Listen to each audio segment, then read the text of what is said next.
Voilà, j'ai deux petites questions. La première est adressée au ministre de la Santé publique.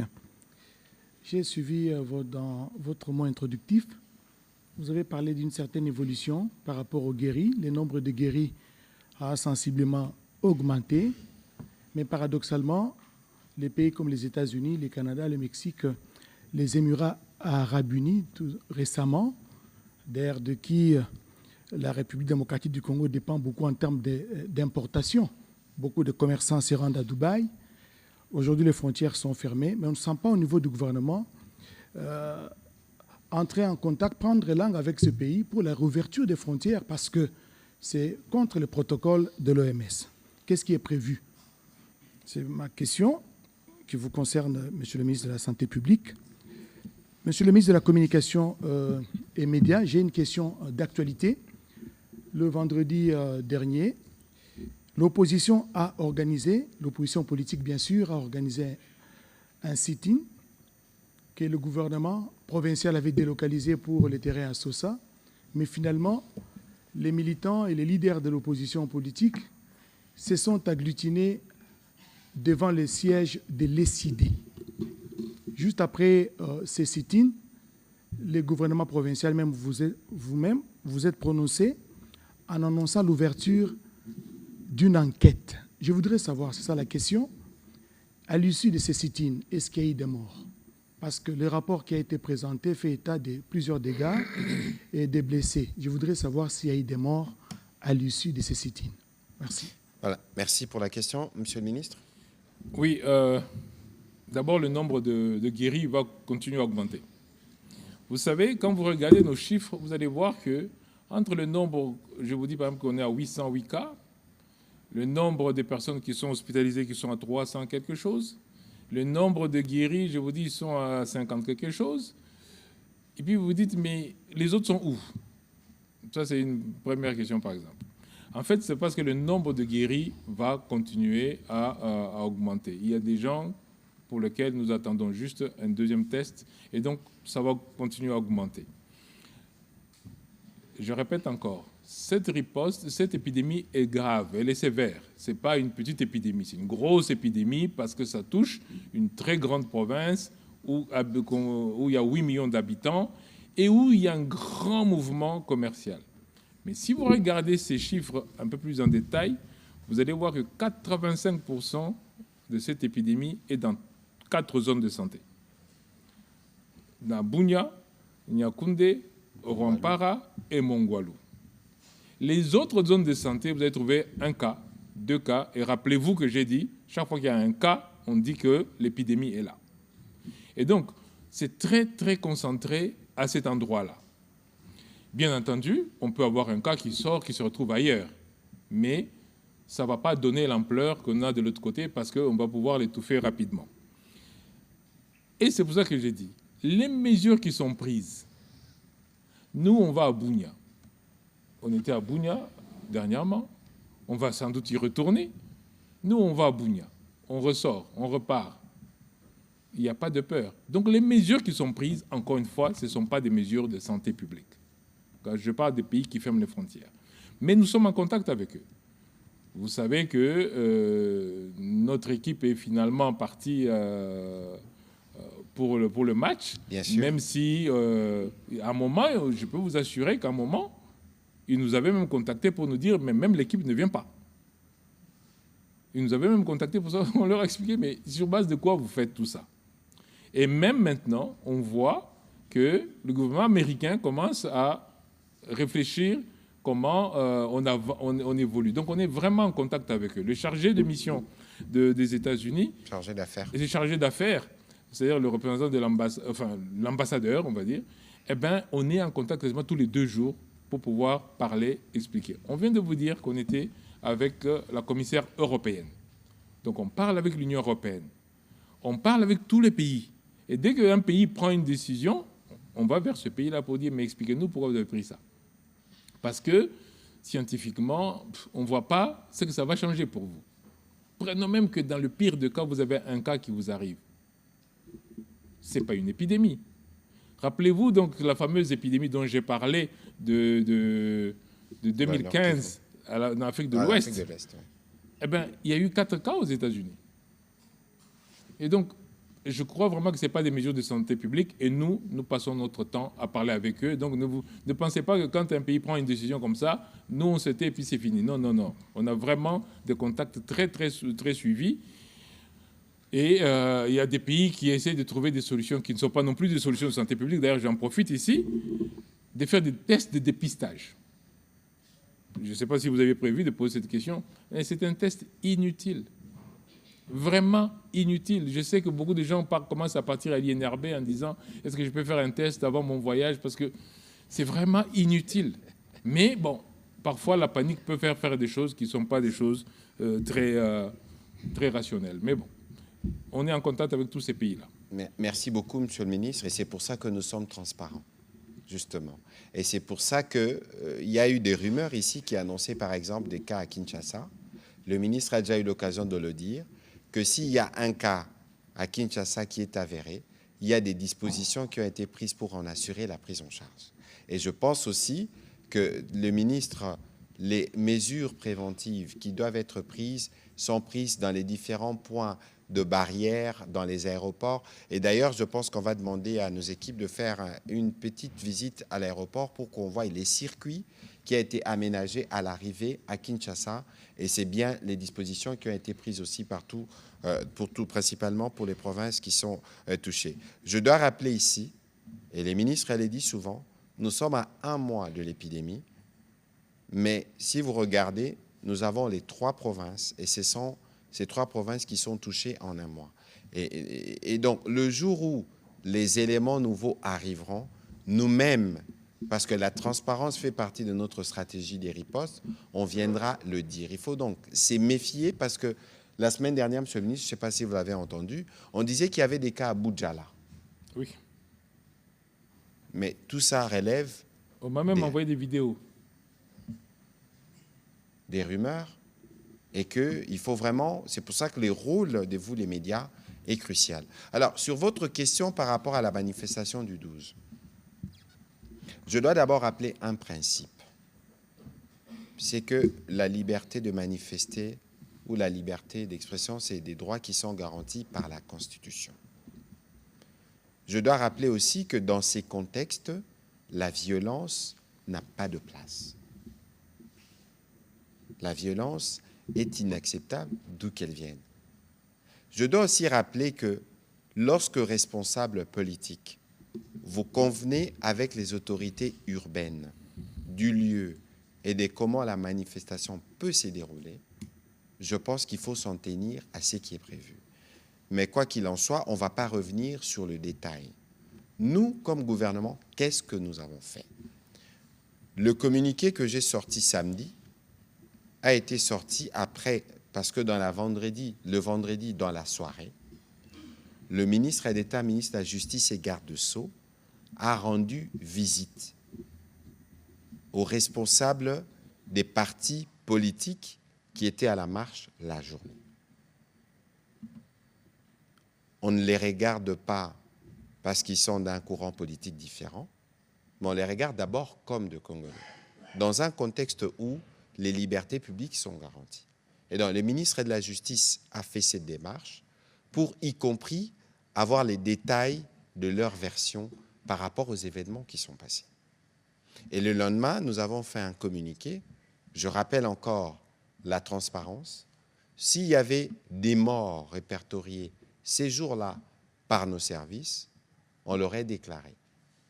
Lorsque nous parlons des rapports de service, c'est des rapports qui viennent de la police, c'est des rapports qui viennent des services hospitaliers parce qu'il n'y a pas des blessés qu'on veut garder à la maison. Les blessés, leur place, c'est à l'hôpital pour qu'ils puissent bénéficier de la prise en charge sanitaire qu'il faut, ce qui a été fait. On a vu des gens dire qu'il y a eu des morts. J'ai même vu un tweet du ministre des Affaires étrangères belge et d'un porte-parole de l'Union européenne. La question, c'est que s'il y a eu des morts, mais alors, qui nous donne les noms, les identités, les adresses, quelle morgue, et nous, gouvernement, on va assumer notre part. Et ici, je ne dévoile pas un secret. Dans le cadre justement de la manifestation de la vérité ou de la justice, pour qu'on sache les détails de tout ce qui s'est passé, le ministre d'État, ministre de la Justice, a écrit aux responsables de ces différentes forces politiques qui ont dit qu'il y a eu des morts à tel endroit, qu'il y a eu des blessés à tel endroit, qui nous transmettent les listes, qui nous transmettent les adresses. C'est aussi de cette manière que la justice doit se faire. C'est aussi de cette manière qu'on va prouver qu'on est responsable. Parce qu'il est tellement facile de déclarer des choses sur les réseaux sociaux. Mais maintenant, dans le cadre justement du travail de la manifestation de la vérité, cela doit se faire autant pour ceux qui, en Belgique ou ailleurs, disent qu'il y avait des morts, ils en parlent au conditionnel. Je trouve que c'est déjà assez risqué à ce niveau-là de parler au conditionnel. Nous donnent les éléments. Nous serons à mesure, nous, de confirmer les propos qui tiennent, mais pour nous, ce soir, dans les différents rapports qu'on a reçus, il y a eu 6 ou 7 blessés, il y avait un blessé grave, mais qui a été pris en charge. Et je pense que le pronostic vital, d'après ce qui m'a été dit par les chefs de la police, que j'ai questionné samedi à ces sujets, son pronostic vital n'est pas engagé. Et donc, s'il y a des évolutions, nous pourrons évidemment, dans la transparence, revenir. Mais pour le reste, j'espère que les uns les autres, après avoir reçu les courriers du ministre d'État, ministre de la Justice, contribueront en donnant les noms, la liste de ceux qui, de leurs militants, pensent qu'ils ont été soit morts, soit blessés. Et comme ça, on pourra organiser une bonne prise en charge parce que les responsabilités doivent être établies.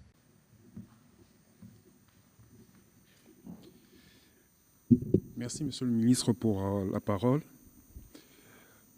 Monsieur le ministre de la Santé, nous sommes à la 17e épidémie. Les précédentes ripostes ont réussi grâce à l'intégration de la population. Ils ont intégré les mesures de riposte et on a eu des solutions. Tout à l'heure, la consoeur a même souligné la non-implication de la population dans les cérémonies funéraires. Qu'est-ce qui bloque? Pourquoi cette fois-ci, la population n'intègre pas réellement les mesures de sécurité prises? Deuxième question, c'est par rapport à la communauté internationale. Ebola est dans 3 provinces. Le gouvernement congolais insiste sur cet aspect, mais apparemment, Kinshasa est toujours pris comme menace au niveau international. Nous avons des soucis, des délégations qui sont bloquées à cause de cet aspect. Mais deuxième volet de cette question, il y a quand même quelques pays, si vous pouvez quand même les citer, qui, eux, comprennent que la RDC, ce n'est pas seulement Kinshasa et ce n'est pas seulement ces provinces qui sont touchées, continuent quand même à apporter leur aide. Est-ce qu'il y a lieu de savoir précisément ces pays qui apportent ces aides à la RDC? Merci. La question me paraît vague. Pays qui apportent des aides, dans quel sens? À côté de ceux qui refusent le mouvement migratoire vers leur pays, des Congolais, il y a quand même ces pays qui apportent de l'aide. Mais on aura peut-être du mal à les lister dans le sens où nous avions reçu, le ministre de la Santé a reçu la commissaire européenne qui est venue au nom de l'Union européenne. Et donc ici, on ne peut pas stigmatiser, dire tel pays n'a pas fait ceci, n'a pas fait cela. Je vis aujourd'hui que les Américains atteindraient les milliards dans le cadre de la contribution à la lutte pour la riposte, même si ils interdisent aux gens d'accéder à leur territoire. Mais bon, il faut peut-être être plus précis. Je crois que peut-être le ministre, si vous avez bien compris la question. J'ai compris sa question, je vais y répondre. Alors pour la première question, je viens de vous dire ici qu'on a formé 1200 relais communautaires. Ce sont des gens de la communauté. Ce n'est pas des gens qui sont venus de Kinshasa. De Kinshasa, notre équipe, c'est autour de 80 personnes. Donc quand on a 1200 personnes formées, ce sont des personnes locales. Je dis ça parce que je profite pour vraiment tordre cette idée que ce sont les gens de Kinshasa qui sont là, qui gèrent, la population locale n'est pas impliquée. Les 1200 relais communautaires qui sont sur place, là, ce sont des gens de l'Ituri. Vous pensez que les motards qu'on a vus là dans le film sont des gens qui sont venus de Kinshasa? Ce sont des locaux que nous avons effectivement mobilisés, à qui nous avons donné les moyens pour parler à leur propre population. Cependant, comme me disait tout à l'heure un ancien ministre qui me disait, mais il faut savoir aussi la dynamique communautaire qu'il y a là-bas, qui peut faire que la résistance pour certains endroits est plus importante que pour d'autres. Et c'est pour cela que nous avons pris les 26 chefs coutumiers, donc de tout l'Ituri. On dit, bon, comme ça, tous vont être embarqués, parce que, vous avez raison, la première façon d'arrêter cette épidémie, c'est l'implication des communautés locales. Et nous les impliquons. Je répète encore, nous avons 1000 relais communautaires déployés sur les 1200 que nous avons formés, parce que les autres ont fini de les former. Et avant la fin de cette semaine, on aura 1300 déployés. Nous allons vers 20 à 25 relais communautaires par aire de santé. C'est-à-dire des gens qui sont dans l'aire de santé, l'unité la plus petite, et qui passent leur temps à parler aux familles, à expliquer, à sensibiliser, mais aussi à nous signaler quand il y a, par exemple, on voyait qu'il y avait des motards qui prenaient un mort et qui mettaient sur leur moto pour aller enterrer. Eux-mêmes, ils prenaient des risques pour eux. Et donc, nous avons remis ces motards-là dans la riposte, de telle sorte qu'ils comprennent qu'ils sont en train de prendre un risque. Donc, il y a un grand travail de sensibilisation qui va fonctionner. Vous savez, même si vous prenez l'épidémie de Goma, de 2018-2019, c'est quand ce mécanisme d'intégration de communautés a fonctionné que finalement, on a stoppé l'épidémie. Mais au départ, on avait le même problème. Par exemple, il y a des tradipraticiens qui étaient payés par un malade. Quand vous êtes malade, vous allez voir le tradipraticien. Qu'est-ce que le tradipraticien faisait? Ce qu'on a vu à Goma, c'est qu'il gardait le malade le plus longtemps possible, parce que le malade payait, et quand ça devenait dangereux, maintenant, il l'envoyait à l'hôpital. En ce moment-là, qu'est-ce qu'on a fait? On a dit, OK, on va prendre en charge les tradipraticiens, comme ça, ils ne gardent pas le malade. Donc, maintenant, là, par exemple, ce que nous allons faire, c'est maintenant rendre tous les soins gratuits dans les milieux communautaires. Je ne parle pas des soins d'Ebola, je parle de tous les autres soins. Pour que des malades n'aient pas peur de venir aux soins et pour que nous puissions repérer les cas les plus suspects le plus rapidement possible. Donc, c'est une stratégie pour intégrer ces gens. Moi, je pense que c'est vraiment la communication et la sensibilisation qui va faire que les personnes vont pouvoir répondre, pas nécessairement faire de la résistance communautaire. Et surtout, les relais communautaires. Mais la première fois que nous sommes partis, enfin la deuxième fois que nous sommes partis avec le ministre Mouyaya, on a parlé avec les élus locaux, les députés locaux, qu'on a sensibilisés. Là, demain, à 11h, nous avons réunion avec les députés nationaux pour pouvoir les sensibiliser davantage pour qu'ils parlent à leur base, pour dire allez aux soins parce que c'est gratuit. Vous prenez le risque pour rien en fuyant. Et donc, c'est vraiment très important que tous les leaders communautaires soient impliqués et c'est vraiment la stratégie qui va fonctionner là comme elle a fonctionné ailleurs. Mais, encore une fois, vous savez, on vient vous annoncer il y a un mois que cette maladie existe. Vous ne changez pas votre façon de penser du jour au lendemain. Il faut insister pour que vous compreniez. Et puis parfois, l'exemple, quand vous voyez des morts, là vous vous dites non, c'est vraiment pas quelque chose qui a été inventé. Quelqu'un disait, est-ce que vous pensez qu'un médecin peut se suicider lui-même en attrapant la maladie? Parce qu'on a vu des médecins mourir. Quand, juste pour inventer une maladie, non, c'est vraiment une vraie maladie qui est là et qui est dangereuse. Nous avons un taux de létalité autour de 20%, ce qui est beaucoup mieux que Ebola Zaïre. Mais pour qu'on atteigne vraiment ce taux-là, il faut que les gens viennent tôt, qu'ils se fassent soigner le plus tôt possible. Alors, pour la deuxième question, comme disait le ministre de l'Information, nous avons reçu ici la commissaire européenne, qui est venue au nom de l'Union européenne et qui est partie à Bunia, qui est restée à Bunia, qui a circulé et elle a déclaré de toute façon. Et nous avons eu une réunion avec elle et Africa CDC, avec l'OMS, nous avons eu une réunion cette semaine avec elle. Et, pas cette semaine, vendredi, c'était vendredi. Ce vendredi, nous avons eu la réunion. Et elle a été très claire. Il n'y a aucun objectif sanitaire à fermer les frontières. il n'y a aucun objectif sanitaire. Quand vous fermez les frontières, les gens prennent des voies détournées. Et quand ils prennent des voies détournées, eh bien, malheureusement, on n'a plus les moyens d'assurer les points de contrôle. Parce que les gens ont toujours tendance à aller chercher ailleurs. Donc, ce qu'il faut, c'est d'avoir une bonne ceinture de contrôle. Et c'est ce que nous avons fait. D'ailleurs, à ce propos, vous avez vu l'aéroport de Ndjili. Vous avez peut-être, pour ceux qui sont à Bunia, ils ont peut-être vu l'aéroport de Bunia, comment les mesures ont été prises. Et d'ailleurs, la commissaire européenne est partie à Bunia pour aller voir. Et elle est revenue en disant, par rapport au circuit, ben, il n'y a rien à dire, tout a été fait.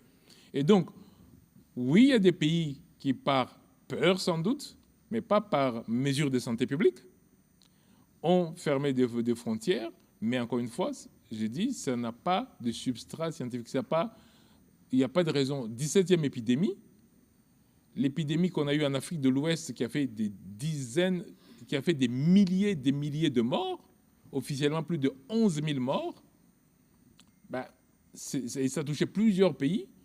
Eh ben, cette épidémie-là n'a pas entraîné la peur qu'on voit aujourd'hui. Donc, ce n'est pas lié aux mesures de santé publique. Si je peux me permettre un petit commentaire. Tout à l'heure, le ministre nous disait que c'est les rites communautaires, notamment autour des morts, qui est le premier facteur de risque. Et évidemment, on peut comprendre les appréhensions des uns et des autres parce que fort malheureusement, lorsque les gens s'expriment, ils s'expriment que là où, plus souvent, pour ce que nous considérons comme des défis. On ne va pas dire qu'on n'a pas fait ceci ou on n'a pas fait cela. Il faut regarder la marge. Il faut regarder l'étendue. Les défis, ils sont énormes. Mais lorsque vous affrontez les cultures, les croyances qui sont enracinées, d'abord, il ne faut pas venir faire croire à ceux-là qui sont en tort, mais il faut venir avoir un échange, une discussion. C'est un défi permanent. Nous y travaillons de manière permanente. Et malheureusement, les témoignages qui peuvent ressortir et qui peuvent être partagés sur les réseaux sociaux, vous connaissez les principes, c'est souvent ce qui est négatif qui est partagé. Avec le ministre, nous avons fait le choix de la transparence, y compris dans la communication, et autant nous sommes ouverts justement à toutes les critiques qui nous parviennent, pour autant que ça nous permet d'améliorer la stratégie. Au début, nous annoncions avec le ministre le nombre des cas suspects. Certains nous ont reproché cette transparence, disaient, vous aviez 900 cas suspects, mais le ministre nous a dit, à Bunia, a dit que maintenant, parce qu'on a plus de matériel de laboratoire de testing, on est en mesure de confirmer directement les cas qui sont touchés. Donc, il y a un effort à faire, d'abord dans la compréhension de la maladie, de comment elle fonctionne et des défis que nous avons. Et ici, les défis doivent être notamment dans la communication. Tout le monde doit s'engager pour une meilleure connaissance de la maladie et tout le monde doit aussi s'engager à éviter de partager parfois des vidéos alarmistes des personnes inexpertes qui n'ont pas les pédigrés qu'il faut pour être ceux qui viennent parler au nom des spécialistes comme le ministre le fait ce soir. Merci, Monsieur le ministre. J'ai deux questions pour Monsieur le ministre de la Santé et une question pour vous-même, Monsieur le ministre de la Communication. La première question, Monsieur le ministre, où en êtes-vous avec la demande de l'anticorps monoclonal que le gouvernement avait demandé aux États-Unis d'Amérique? C'est la première question. La deuxième, c'est que votre communication est rassurante, c'est bien. Vous insistez beaucoup sur les personnes guéries, mais lorsque vous regardez les chiffres du gouvernement et les chiffres de l'Institut national de santé publique, entre jeudi et dimanche, il y a eu 60 morts quasiment. Et MSF dit on ne connaît pas encore l'ampleur du mal. Que répondez-vous à ceux qui estiment, comme MSF, que la propagation dépasse un petit peu les capacités de riposte?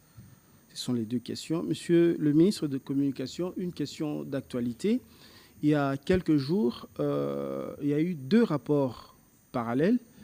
Le premier, c'est Human Rights Watch, mais je souhaite beaucoup plus insister sur le deuxième rapport de Global Witness qui a fait état du pillage du pillage des ressources naturelles, notamment le coltan, qui profite aux entreprises du Rwanda, de la Chine, de Thaïlande, des États-Unis d'Amérique.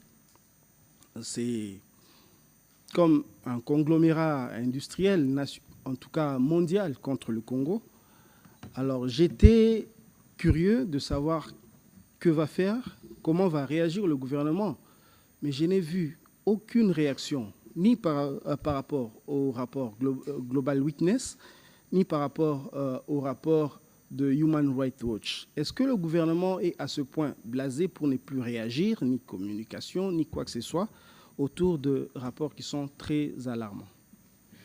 Voilà, merci. On va commencer par le ministre de la Santé, je terminerai. Alors pour l'anticorps monoclonal, je pense avoir répondu ici que d'ailleurs j'étais en Ituri, donc c'était il y a à peu près un peu plus de 2 semaines, quand je viens de recevoir la réponse du gouvernement américain en disant nous sommes d'accord et on enclenche le processus. Donc le processus est en cours. Je rappelle que cet anticorps monoclonal va permettre de faire la recherche et l'essai clinique.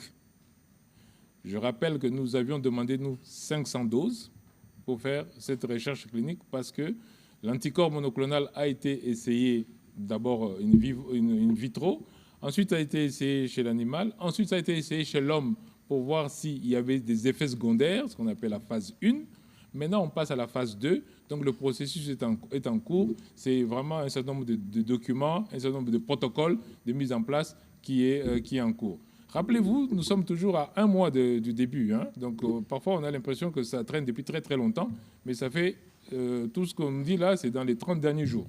Donc, on est dans le processus et ça devrait... le processus est enclenché. On a déjà reçu la réponse positive parce qu'on doit mettre avec les universités, je vous avais dit, notamment avec l'université d'Oxford, pour pouvoir avancer. Donc, on travaille sur le processus pour pouvoir essayer parce que quand on l'utilise, on doit ensuite nous assurer que les données que nous avons répondre aux questions que nous avons posées. Bref, il y a un protocole d'essai qui est en train d'être finalisé et on va commencer. Je rappelle encore que c'est vraiment pour les malades. Ce n'est pas un vaccin. C'est vraiment un traitement pour les malades et les malades sévères. On ne va pas faire de la recherche à ce niveau-là chez tout le monde. Donc, le processus est en cours. Est-ce que la profondeur du mal dépasse la riposte? Non. La riposte répond au mal. Maintenant, la question qui se pose, c'est par exemple, est-ce qu'on a assez de tests pour que tous les patients suspects soient testés? Maintenant, je vous réponds oui. Est-ce qu'on a la possibilité de suivre tous les cas contacts? Je vous ai donné les chiffres. On est autour de 63%. Et nous avons formé les relais communautaires et sûrement la semaine prochaine, le chiffre va beaucoup augmenter parce que ce sont les relais communautaires qui vont permettre qu'on puisse suivre les contacts. Est-ce que nous pouvons soigner les malades? Vous les voyez sortir guéris. Et si on n'a pas un malade on nous a amené, que nous avons laissé dehors? Donc quand on dit que l'ampleur on ne connaît pas, ça c'est certain qu'on ne connaît pas tous les malades qui se promènent. C'est pour ça qu'on suit les contacts. Parce que si on connaissait tout le nombre de malades, on vous dirait il y a 2000 malades, il y a 3000 malades. On vous dit que les cas que nous avons, nous sommes à 360 à peu près qui sont hospitalisés. À moins que dans la communauté, on cache un malade. Mais si on nous le révèle, nous, on le prend en charge. Donc la riposte n'est pas dépassée par le mal. Je ne comprends pas d'ailleurs le concept. Hein. Si c'est pour dire vous n'avez pas assez de tests, je me dis non, c'est faux. Parce que maintenant, nous répondons à 24 heures. C'est-à-dire que quand on a testé, le même jour, on a la réponse. Et donc ça, c'est une évolution qu'on n'avait pas. Par exemple, on avait un retard dans le sud Kivu, dans le nord Kivu, parce qu'on n'avait pas les moyens d'acheminer tous les intrants au laboratoire. Et maintenant, même là, parce qu'on a mis un laboratoire à Beni, on a mis un laboratoire à Butembo, donc même là maintenant, on teste dans les 24 heures. Donc, c'est difficile de dire la riposte est dépassée par l'ampleur. Je ne sais même pas comment. Si la personne qui parle d'ampleur peut nous dire, mais lui, il sait comment c'est ça l'ampleur, parce qu'il dit qu'il ne sait pas. Comment il dit que l'ampleur est plus grande ou plus petite? C'est sur base de quoi? Parce que nous, sur base des malades et des contacts, nous savons que nous sommes autour de 63% de suivi des cas. Sur base des échantillons, on vous dit que tous les échantillons prélevés sont traités. Donc quand quelqu'un dit l'ampleur dépasse la riposte, je ne sais pas de quelle ampleur il parle. Monsieur le ministre, il y a peut-être une observation générale que vous avez faite que je voudrais rappeler spécialement pour cette question qui concerne d'ailleurs toutes les organisations internationales qui sont impliquées dans la riposte, en commençant par l'OMS. Les chiffres qui sont donnés, c'est des chiffres qui viennent des services du ministère de la Santé. Le ministre vous a dit tout à l'heure qu'on va s'assurer que dans toutes les aires, là, les plus petites zones, qu'il y ait des représentants, premièrement. Personne, aucune organisation ne viendra vous donner des chiffres différents de ceux-là, parce qu'ils n'ont pas les réseaux, ils n'ont pas le personnel qui fait ces travaux au quotidien. Première précision. Deuxième précision, nous fonctionnons dans la transparence. Le docteur Tedros était ici, à Bunia, il a rappelé qu'il y a une seule stratégie des ripostes. Il n'y a pas de ripostes parallèles. Il n'y a aucune autre organisation qui mène la riposte contre Ebola. Et la stratégie des ripostes, c'est sous les leaderships du gouvernement. Ça veut dire que toutes ces structures se réfèrent au gouvernement avant d'intervenir ou pendant leur intervention. Et de toute évidence, il y a des interactions. Alors, parfois, cette forme d'alarmisme que nous notons dénote parfois je ne sais pas si je dois parler de mauvaise foi ou de mauvaise volonté, parce que là, c'est finalement une question de perception en fonction peut-être des intérêts des uns et des autres. Nous, notre intérêt, c'est de présenter la réalité. Le ministre a parlé tout à l'heure des difficultés que nous rencontrons, qui sont du reste pas insurmontables. Le ministre vous a dit qu'ici, hier, on avait des soucis logistiques de faire parvenir notamment les tests qui devraient venir de Beni pour Kinshasa. On y a mis un laboratoire. Nous sommes à 1 mois. Alors, il faut que les uns les autres prennent aussi la latitude de contre-vérifier ou tout au moins de poser la question aux autorités congolaises qui sont habilitées, qui sont sur place, pour davantage avoir des éléments d'éclairage plutôt que de vouloir s'offrir une visibilité sur un sujet qui est préoccupant pour nous et qui est pris avec la gravité que cela nécessite.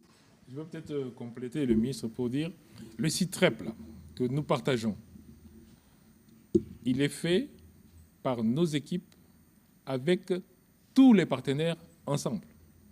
C'est pour ça que je vous ai dit, par exemple, tout à l'heure, que nous le validons la nuit. Donc, quand on a collecté toutes les informations, nos équipes sont assises avec les équipes de l'OMS, sont assises avec les équipes de Médecins sans frontières, sont assises avec l'équipe de Africa CDC, ils sont à Bunia sur place. Et c'est quand ils ont validé, et c'est pour ça que ça prend du temps, que finalement, on nous envoie les... Donc, les chiffres que nous vous donnons, ce n'est pas les chiffres qui sortent clandestinement de quelque part. Ils sont validés avec tous les partenaires. Et c'est seulement quand ils sont validés que nous les mettons à disposition. Et comme a dit le ministre Mouyaya, ce sont nos équipes qui sont sur terrain qui vont chercher l'information. Je ne sais pas si, là vous avez cité MSF, je ne sais pas si MSF a un réseau des gens sur place qui vont voir plus que ce que nous voyons et qui viennent dire, voilà, nous avons vu ceci que vous n'avez pas déclaré. Et je répète, et j'insiste là-dessus, même si les chiffres augmentaient comment, on vous dira que ça a augmenté. C'est dans notre intérêt de le dire, parce que c'est comme ça qu'on va stopper la maladie. Si nous cachons un chiffre, malheureusement, nous prolongeons la maladie. Je ne sais pas quel est le ministre qui serait content de voir une maladie se prolonger. En tout cas, ce n'est pas moi. Voilà. Alors, sur l'autre volet de votre question sur les récents rapports de Human Rights Watch et des Global Witness, ce n'est pas des rapports qui nous surprennent. Parce que n'oubliez pas que nous avons des services. N'oubliez pas non plus que c'est pour ça que quand nous parlons de notre stratégie, j'ai envie de dire de riposte, pour utiliser les termes en vogue, contre cette agression, nous avons un front judiciaire, nous avons un front économique.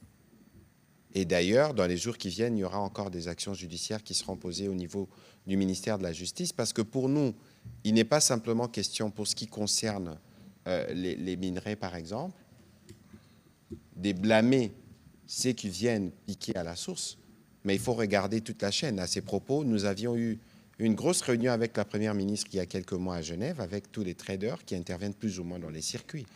Les rapports viennent évidemment corroborer des informations que nous avons, mais les rapports viennent aussi nous donner des éléments qui pourront enrichir justement tout ce que nous avons déjà apprêté, parce que, comme je le disais, c'est la justice, d'une part, qui va venir pour l'économie, d'autre part, tout au moins l'économie des guerres entretenues par le Rwanda, qui vit évidemment de cette guerre dans la partie est de la RDC. L'autre volet du rapport, c'est aussi un point sur lequel nous sommes déjà revenus. Le rapport, ici je parle du rapport de Human Rights Watch. Le père et les fils, nous savons qu'ils sont impopulaires dans les parties du pays qu'ils occupent. Mais parce qu'ils gouvernent par crime, exactement sur le modèle du Rwanda. Ils contraignent des enfants. On a reçu plusieurs fois des alertes des parents, souvenez-vous, qu'à un moment donné, les parents ne voulaient même plus envoyer leurs enfants à l'école. Parce qu'on veut recruter des enfants, on veut faire du cinéma, y compris pour présenter, par exemple, dans tel camp, voilà les personnes qui ont été recrutées.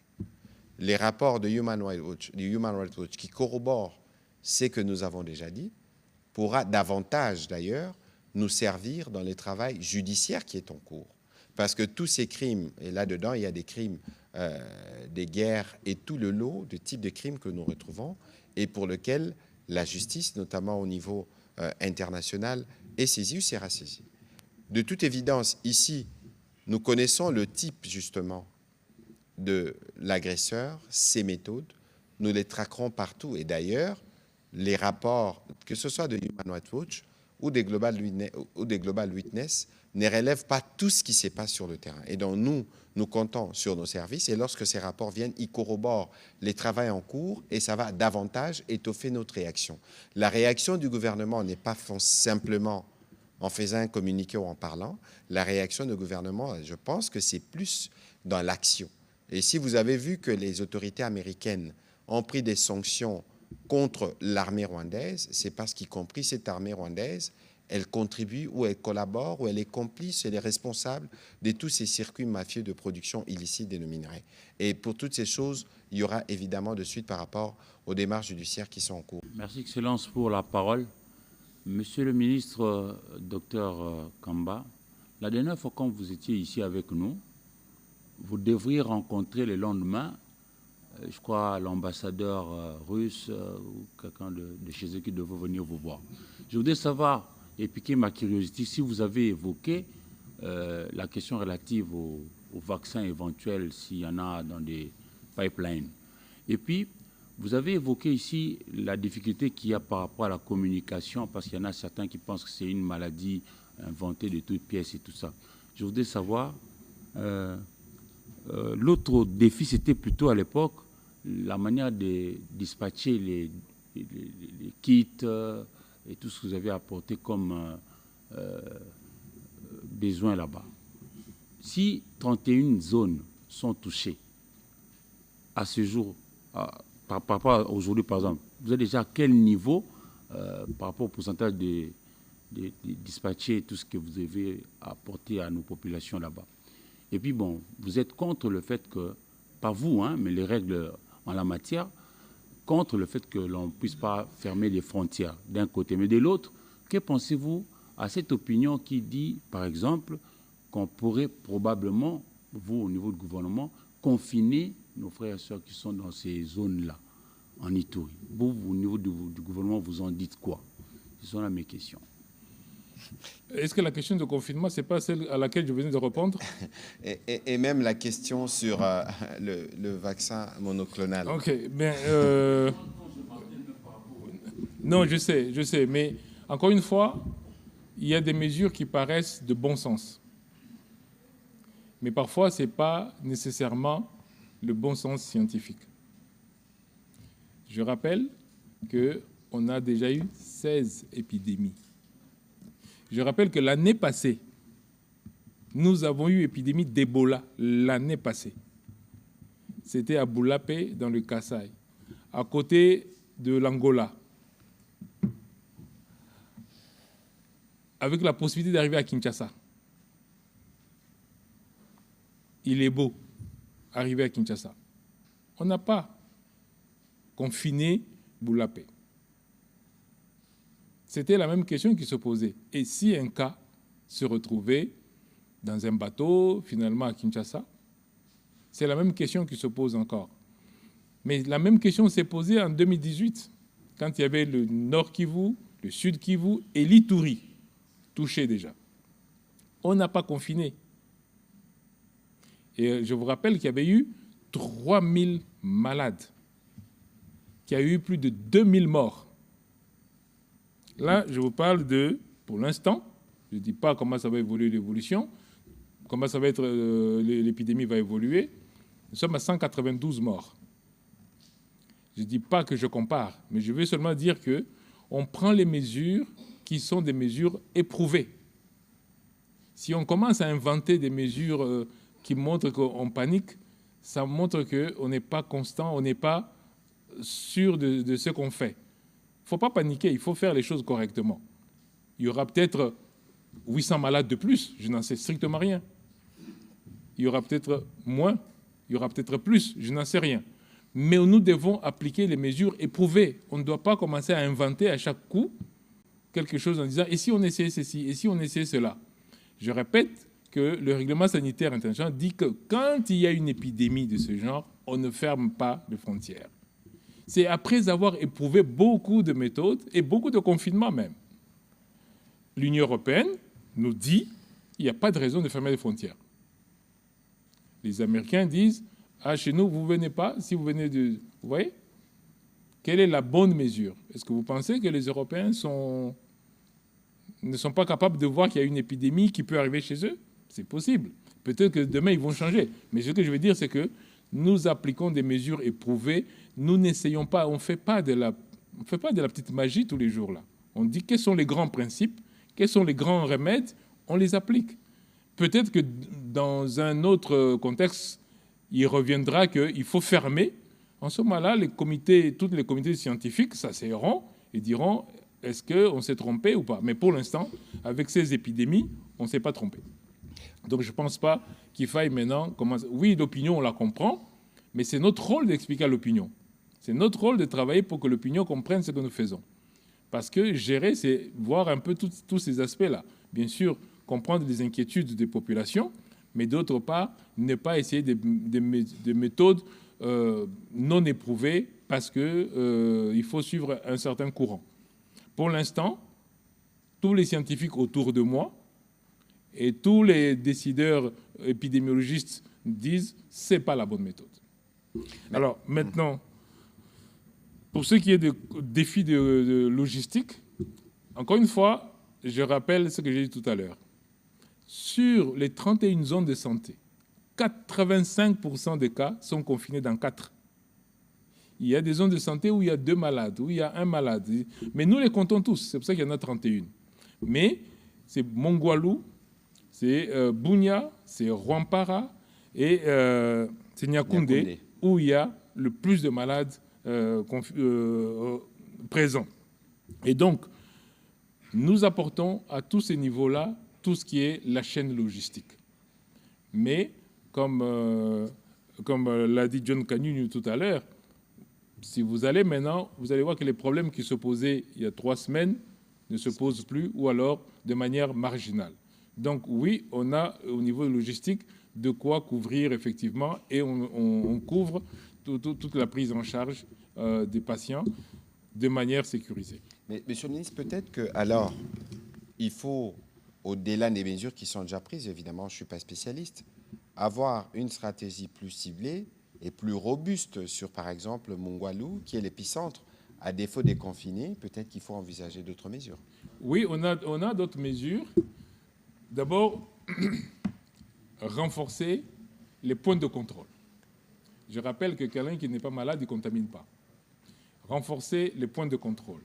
Et ça, nous allons encore travailler pour que, à ce niveau particulier, que la surveillance soit encore au-delà de 100%, pour que vraiment on soit certain d'une chose. Deuxièmement, retrouver, mais de manière très très ciblée, de manière très efficace, tous les contacts de ce niveau-là. Par contre, les contacts, on ne leur permet pas de bouger, surtout les contacts directs. Eux, on leur permet parce qu'ils vont développer la maladie probablement. Les contacts directs, eux, par contre, c'est pour ça qu'on a la liste des contacts. On a vraiment la liste de contacts, on est au-delà de 5 000, presque 6 000 contacts, on a la liste de contacts. Et donc, eux, par contre, il faut vraiment les garder pour pouvoir les surveiller, parce qu'éventuellement, même d'ailleurs, on les isole. Mais c'est vraiment ces deux choses-là qu'on doit faire en plus, sans nécessairement fermer la frontière. Voilà, merci. Je crois que sur la question sur le vaccin Oh oui, je vais répondre à cette question-là. Ce n'était pas le vaccin monoclonal, c'était l'ambassadeur russe. L'ambassadeur russe qui devait venir. Alors, d'abord, vous avez vu peut-être que je suis parti avec le chef de l'État en Égypte pour signer des accords. Donc, on n'a pas pu se voir avec l'ambassadeur russe que je vois, je pense, mon assistante m'a dit, je pense, avant la fin de la semaine, je le vois. Et en ce moment-là, je saurai ce qu'il demande, ce qu'il propose réellement. On ne s'est pas encore vu. Matondo mingi, motuna ya liboso, na sango, tozwi kouta kuna na nizi. E sakola miete, e pa ya bakima bitumba, ya kwapa, je pense que je ne la prononce en malamu, ba sengeli komema lisungi to ba équipe ya riposte. Ba pesela makinzela ya kokota te. Soko koki kolimbolela biso likambo yewana. Ya mibale, esali sanza wuto bokono ya Ebola esakolamaki otalisi biso motango na bato baye bazwi bokono baye babiki baye bawe pe bongo na bongo kasi na motango eyewana na kati na bango bana mike pe bazali to kaka bakolo yango nde mituna na ngai oya mibale ezali eza makasi penza te bana mike pe bayali d'ailleurs na baoyo babiki oya lelo mwana moko ya 10 ans pe abiki azobima donc bana mike pe bayali mais na ndenge so totali lingomba nyonso wana ebele bazali bato entre 25 et 45 ans donc penza bato oyo bazo tambola à gauche droite baza en contact na ba malade bato bazo kenda kobotola bibembe c'est vraiment bango ya mibale oto moni na kati wana basi baza moi mingi koleka mibali à peu près 53%. Donc bana mike bayali mais pourcentage mingi te. Ba mikolo ya bampaka bayali neti babiso mais pourcentage mingi te. Mais na katikati wana entre ba 25 ans na ba 45 ans. Bilenge pe bazali. Donc ba mbula nyonso ezali na kati wana. Donc bana mike pe bayali. Pe na ba bébé. Po mama moko akufaki na yango abotaki bébé pe akufaki nango donc na ba bébé pe bayali mais bana baza mke mikolo ya mikolo penza baza mike ebele baza penza na katikati wana pona oya yambo oya ba réfugié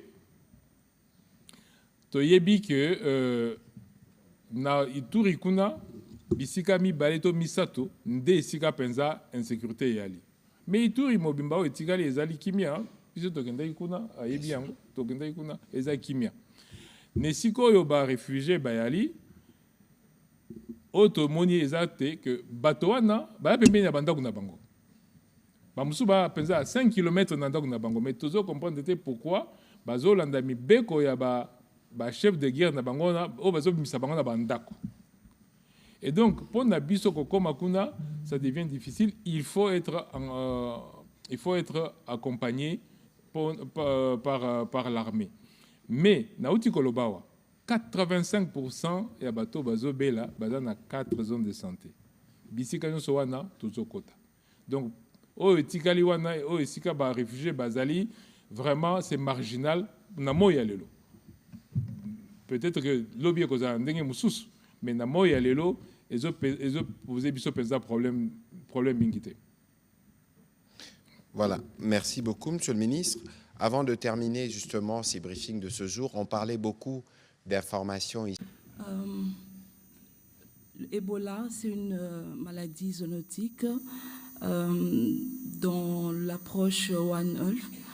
Quelle place occupe le médecin vétérinaire dans les stratégies de surveillance et de riposte? Dans le même ordre d'idées, je parlerai aussi des peuples autochtones. Cette communauté est très liée, fait, disons que la vie de ces communautés est très liée aux écosystèmes forestiers et ils dépendent de la chasse notamment. Alors, est-ce qu'ils sont également intégrés dans les stratégies de surveillance et de riposte? Et deuxième question... Avancez vers le micro, s'il vous plaît, madame, pour être bien entendu. Deuxième question, monsieur le ministre. Ebola laisse beaucoup d'orphelins. Alors, est-ce que le gouvernement prévoit ou a-t-il prévu un mécanisme d'identification et de soutien des orphelins d'Ebola? Et pour terminer, vous avez parlé de l'enterrement sécurisé. Nous avons vu les vidéos, comment est-ce que les agents sont menacés par la communauté. Est-ce qu'il ne faudrait peut-être pas prévoir qu'ils soient accompagnés des policiers pour leur sécurité aussi? Merci. Allez-y, monsieur. Bien, merci beaucoup. Alors, c'est une maladie zoonotique. Il faut séparer deux phases. La phase de démarrage de l'épidémie et la phase de l'épidémie elle-même. La phase de démarrage, c'est le contact homme-animal. Mais après, c'est une contamination interhumaine. Donc, il y a deux phases complètement différentes. Pour la première phase, celle de contamination homme-animal, c'est là où toute la recherche, tout le travail se fait dans le cadre de One Health. D'ailleurs, nous avons... Monsieur le ministre, nous ne sommes pas tous spécialistes en santé publique. Lorsque vous dites dans les cas de One Health, il faut peut-être qu'on arrive à comprendre. Alors, une seule santé. Nous savons qu'on n'est pas séparés, il n'y a pas de santé animale, de santé humaine, de santé environnementale. Donc, il y a un concept qui dit que tout cela, c'est une seule santé. Et c'est dans le cadre de ce concept une seule santé où, effectivement, la première phase, où, effectivement, nous avons vraiment un grand besoin de vétérinaires et de tous ceux qui sont dans la recherche. Pourquoi la recherche? Parce que ça nous permet d'identifier la cause. Nous savons que c'est zoonotique, ça veut dire que ça vient d'un animal vers un homme, mais quel animal? C'est une très grosse interrogation pour laquelle, pour l'instant, j'ai déjà dit, on n'a pas de réponse. On a pensé aux chauves-souris, on a pensé aux singes, on a pensé à beaucoup d'animaux, aux souris même d'ailleurs, aux petits gibiers, mais pour l'instant, on n'a pas une réponse catégorique pour nous dire si nous attaquons ces animaux. Par exemple, une des choses que l'on doit faire avec les vétérinaires, c'est la vaccination des animaux, quand on a un vaccin adapté. Et donc, c'est vraiment beaucoup au niveau de la recherche. Et d'ailleurs, nous avons un projet avec le professeur Mouyembe qui est très élaboré pour pouvoir faire toute la recherche sur cette maladie. Parce que d'ailleurs, pour Ebola Bundibugyo, il nous manque beaucoup d'informations. Parce que, comme vous savez, on a eu seulement 2 épisodes, en 2007 en Ouganda et en 2012 chez nous. Il n'y en a plus eu d'autres, ce qui fait que sur la maladie même, nous avons besoin de beaucoup de recherches. Et c'est dans ce cadre-là qu'on travaille avec l'INRB, avec tous les chercheurs. Je voudrais ici, Excellence, rappeler que c'est lui qui gère l'épidémie, ce qu'on appelle, nous, l'incident manager. C'est un professeur dont la matière, c'est la recherche. C'est lui qui gère l'épidémie, professeur Akili Mali, qui est sur place. Et donc, vraiment, pour nous, c'est une priorité. Et d'ailleurs, on commence à sortir un certain nombre de documents qui nous permettent de comprendre un peu mieux. Donc, c'est vraiment dans cette partie-là que les médecins vétérinaires, tout ce qui est, pas seulement médecins vétérinaires, mais les environnementalistes aussi interviennent, donc dans le cadre de One Health.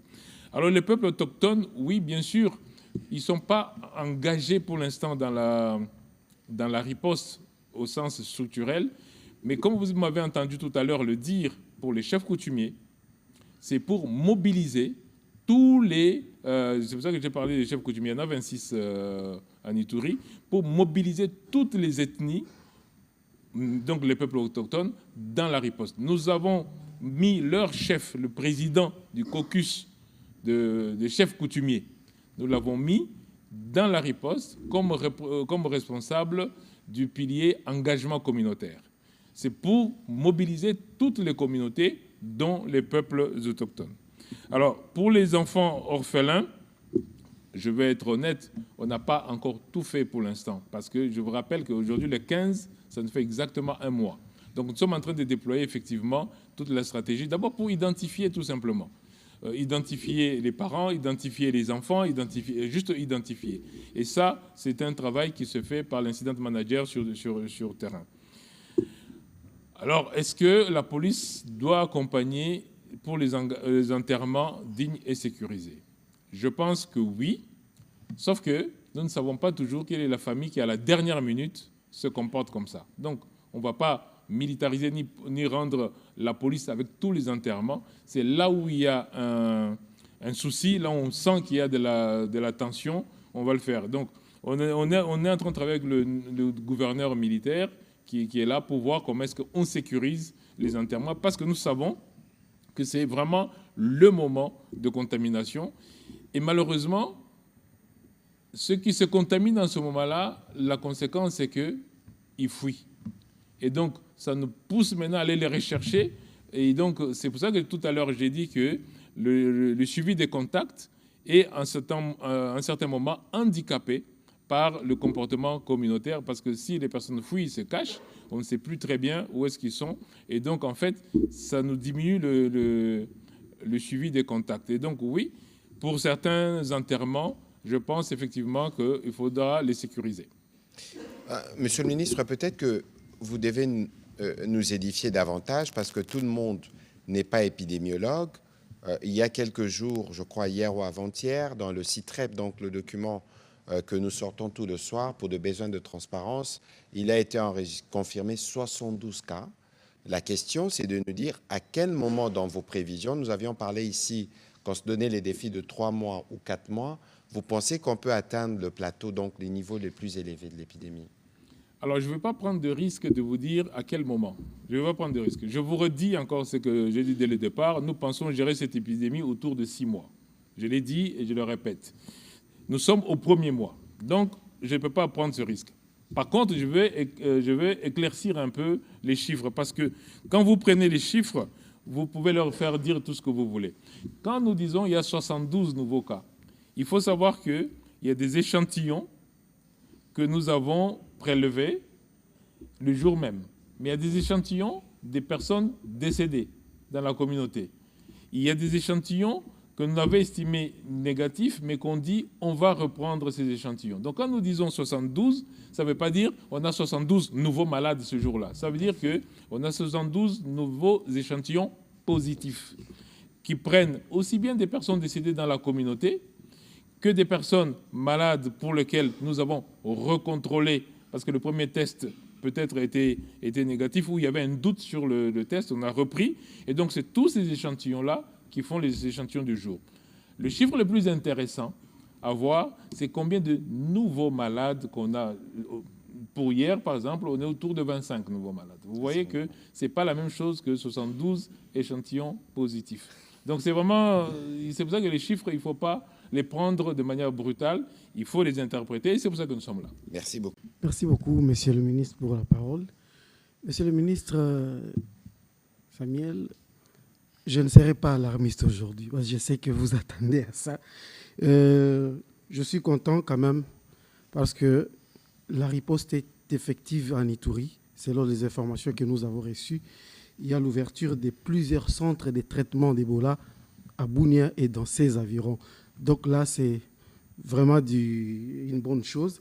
Et une autre bonne chose, c'est que la population est maintenant consciente que l'Ebola existe bel et bien et que ce n'est plus le fameux cercueil-là des Mungwalu qui jetterait des mauvais sorts à la population. Alors, vous vous êtes toujours opposé à la fermeture des frontières, et voilà, parce que ce n'est pas la priorité dans la riposte. Mais je reviens sur la situation qui demeure préoccupante en raison des déplacements des populations quittant Mungwalu, Bunia et ses environs pour Beni, et d'autres se dirigent vers Kisangani et Kinshasa.